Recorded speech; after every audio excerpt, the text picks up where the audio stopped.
There are numerous ways to help you earn $200 a month online, starting with affiliate marketing. Selling products or services on online platforms like Etsy or Fiverr can also bring in that extra income. Freelance writing offers another opportunity, allowing you to write articles or translate texts for clients on platforms like Upwork or Freelancer. Online trading can be profitable if you possess knowledge of the stock market, enabling you to earn from asset value increases. Creating a YouTube channel can also generate income through advertisements and partnerships with companies.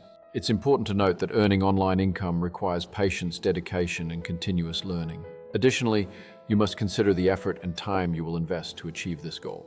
Ultimately, the journey to earning $200 a month online can be both rewarding and challenging, pushing you to expand your skills and adapt. Success in this venture often comes from experimenting with different strategies and finding what works best for you.